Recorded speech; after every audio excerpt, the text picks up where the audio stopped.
Assalamualaikum warahmatullahi wabarakatuh. Selamat datang di channel YouTube Panganca. Salam sehat, salam kuat, salam berolahraga. Oke, baiklah. Pada kesempatan kali ini kita akan lari-lari pagi, bertempat di Huntap Duyuk. Kenapa saya memilih Huntap Duyuk sebagai tempat untuk lari-lari pagi? Karena alasan tempatnya yang nyaman. Baru dia ada pendakiannya dan ada penurunannya. Jadi tubuh ini akan semakin tertantang untuk lari pagi itu sendiri. Oke, saksikan keseruannya, saksikan pemandangan yang ada di Huntap Duyuk. Tonton videonya sampai selesai. Baiklah, kita akan turun dan mulai untuk memulai video ini.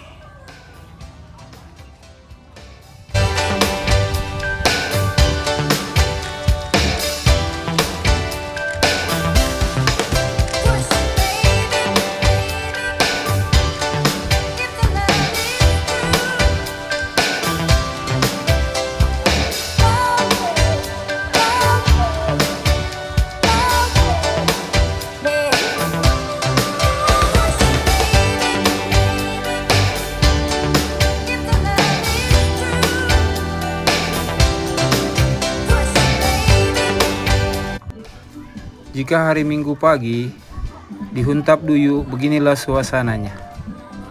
Dilakukan senam pagi. Sangat ramai pengunjung dari banyak tempat. Oke, beginilah ramainya. Kalau orang lain mau gabung, silakan ikut gerakan senam dari instruktur yang di depan. Oke, sangat ramai lah. Bisa jalan-jalan saja, tidak mau senam bisa, mau senam juga bisa. Oke, sambil menikmati pemandangan yang sangat indah. Sambil menikmati pemandangan pagi, udara yang sejuk, dikelilingi dengan pepohonan, gunung. Sambil berolahraga, menambah suasana menjadi lebih menyenangkan. Oke, hari Minggu pagi ini sudah berlangsung beberapa bulan begini terus, jadi datang saja kemari kalau mau senam. Iya. Oke, memang Huntap Duyuk ini menjadi daya tarik tersendiri untuk masyarakat untuk datang, karena di tempat ini selain pemandangannya yang bagus juga banyak dilakukan kegiatan-kegiatan sosial. Oke. Inilah keseruan di yang senam ini. Ada warga Huntap Duyuk dan ada juga warga luar, jadi tidak dibatasi ya, boleh datang kemari untuk melakukan senam. Oke, seperti biasanya sebelum kita berolahraga, kita terlebih dahulu melakukan pemanasan.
Sebelum kita lari,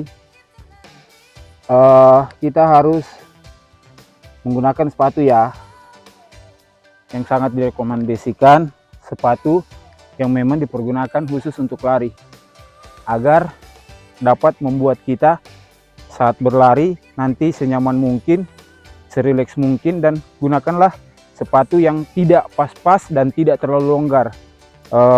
Contohnya Kalau kita pakai sepatu yang nomor 39 pas-pas, ambillah yang nomor 40 agar lebih nyaman kalau kita berlari sebentar. Contohnya, kalau kita berlari nantinya, kita akan membawa berat badan kita 3 sampai 5 kali lebih berat daripada berat badan kita. Jadi, kalau sepatunya saja tidak nyaman untuk digunakan, bagaimana kita dapat berlari dengan nyaman? Oke? Itu yang pertama. Untuk tempo gerakan berlari itu sendiri, untuk pemula, ada baiknya kita pemanasan. Setelah pemanasan terlebih dahulu, kita lari sekitar 10 menit pertama, kita lakukan jalan cepat saja. Setelah kita jalan cepat 10 menit, setelah itu bolehlah jogging. Biar tidak terlalu cepat, larilah 10 menit. Setelah 10 menit berlangsung, kita jalan biasa lagi 10 menit. Itu sudah cukup untuk pemula, agar badan kita bisa terbiasa terlebih dahulu sebelum intensitas yang lebih berat. Dan yang perlu diingat saat kita berlari, pakailah pakaian yang bisa mengeluarkan panas. Pakailah pakaian yang nyaman, pakailah pakaian yang tidak panas kalau digunakan.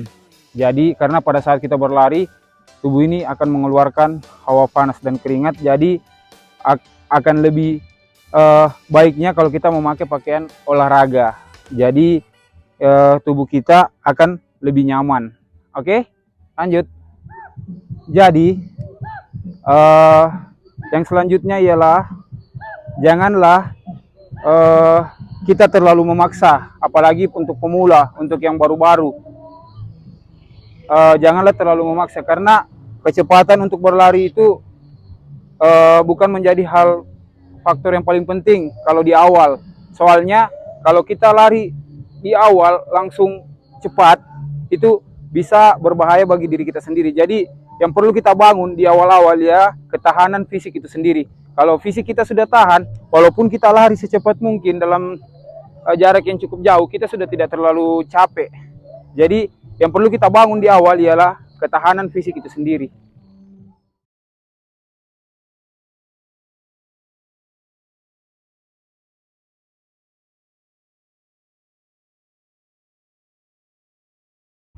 Hendaklah tengah kaki ini menyentuh semua permukaan ya. Jangan sampai kita menjinjit. Karena kalau untuk menjinjit itu kita melakukannya kalau kita ingin lebih profesional dalam bermain bulu tangkis. Jadi kita diharuskan untuk menjinjit. Jadi kalau untuk lari, kita ya kaki yang tengah ini harus rapat di permukaan aspal yang tempat kita berlari. Jadi buatlah tumpuannya itu senyaman mungkin dan serileks mungkin. Jadi sehingga tidak menimbulkan suara yang keras. Jadi jatuhnya ke permukaan dia santai-santai saja. Buatlah olahraga ini senyaman mungkin dan serileks mungkin. Jadi kita tidak tertekan untuk olahraga itu sendiri.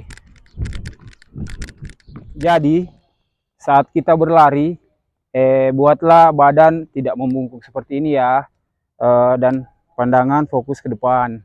Sesekali menghadap ke bawah bisa, siapa tahu ada uang yang jatuh atau ada bahaya batu kita tersandung nanti jatuh, bisa mengakibatkan cedera. Oke, jadi posisi badan harus tegap dan larilah bisa senyaman dan serileks mungkin. Oke, yang selanjutnya masalah yang akan sering muncul ketika kita nanti sudah tua ialah yang mana tulang kita sudah kropos dan juga persendian kita sudah tidak lentur lagi. Jadi untuk mencegah itu semuanya bisa sedini mungkin, masih muda mungkin kita melakukan yang namanya olahraga lari. Oke? Jadi setelah nanti kita berlari, pada saat kita berlari itu sendiri tubuh kita sudah menghabiskan energi yang banyak, sehingga setelah berlari makanlah makanan yang tinggi nutrisi, tinggi protein, sehingga bisa tergantikan dengan nutrisi yang lebih baik yang habis kita keluarkan tadi. Oke, pada saat kita berlari stamina kita akan habis, tubuh akan kelelahan, imbas dari kita berlari itu sendiri. Tetapi pada saat kita selesai berolahraga dan selesai beristirahat, stamina kita, kekuatan kita, tubuh kita akan menjadi lebih kuat dan kita akan menjadi lebih berlari. Untuk yang menurunkan berat badan disarankan untuk makan buah-buahan saja, untuk mengisi karbohidrat, untuk mengisi kalori di dalam tubuh, sehingga pada saat kita berlari kita akan defisit kalori juga nantinya. Jadi manfaat yang bisa kita dapat dari berlari ini bisa seperti dapat menurunkan berat badan, dapat akan membakar banyak kadar lemak di dalam tubuh, dapat membuat kerja jantung semakin lebih baik, hindarkan kita dari penyakit mematikan seperti obesitas, darah tinggi, kanker, dan lain sebagainya, penyakit-penyakit kronis. Oke, jadi sedini mungkin lakukanlah olahraga minimal 30 menit, 20 menit, atau 1 jam. Oke, capek. Jadi, yang akan kita bahas selanjutnya ialah manfaat apa saja yang kita dapatkan kalau kita berlari di permukaan yang tidak rata, atau di pendakian atau di pegunungan. Jadi manfaat yang akan kita dapat yang pertama ialah membangun kekuatan otot kaki itu sendiri, karena medannya yang lebih sulit sehingga membuat otot kaki kita akan menjadi lebih kuat. Dan ini sangat direkomendasikan untuk orang yang pemain bulu tangkis ya, karena saya pemain bulu tangkis juga. Saya disarankan sama pelatih untuk lari untuk menguatkan napas dan juga untuk membangun kekuatan, sehingga jika di lapangan bulu tangkis nanti kita sudah tidak kelelahan dan menganggap enteng sudah kaki, jadi tidak terlalu capek jika di dalam lapangan bulu tangkis itu sendiri. Terus manfaat selanjutnya yang akan kita dapat jika kita lari di pendakian atau di pegunungan ialah bukan hanya otot kaki saja yang terlatih kalau kita lari di pegunungan, tapi juga otot yang berada di pergelangan kaki ini sendiri akan menjadi lebih kuat, dan juga akan menekan di otot perut, jadi otot perutnya kita juga bekerja. Manfaat lain kalau kita berlari di pendakian atau di pegunungan itu juga akan membuat tubuh kita menjadi lebih kuat, karena pada saat kita berlari walaupun cuma dekat, walaupun cuma jaraknya pendek, kita akan kelelahan sekali, kita akan capek sekali dan menghabiskan energi yang banyak sekali. Jadi untuk kita yang menurunkan massa lemak akan lebih efektif. Oke, baiklah. Terima kasih telah menyaksikan videonya sampai akhir, telah mengikuti saya jalan-jalan pagi, lari-lari pagi, jogging di Huntap Duyu di hari Minggu. Oke, tibalah kita di akhir video. Saya kesimpulannya, janganlah kita malas-malasan, bangunlah, jangan cuma zona nyamannya kita waktu rebahan dan tidur. Ayo, bergeraklah, lari, berolahraga, jadi sehingga bisa membuat tubuh kita akan menjadi lebih sehat. Usahakan kita tidak hanya berolahraga saja, tapi menanamkan yang kuat kepada diri kita, kemauan untuk berolahraga, disiplin untuk berolahraga, konsisten untuk berolahraga, menjaga pola makan dan pola hidup yang teratur, dan juga yang terakhir, makanlah makanan yang bergizi. Jadi tanpa itu semua kita tidak akan mendapatkan hasil yang maksimal. Oke, sekian dari saya, semoga capai berat badan ideal, dan juga semoga kita semua dalam lindungan Allah Subhanahu wa Ta'ala, diberikan rezeki yang halal, baik dan banyak, diberikan kekuatan serta umur yang panjang dan berkah. Oke, sekian dari saya. Wabillahi taufiq wal hidayah. Assalamualaikum warahmatullahi wabarakatuh. Dadah, tabe.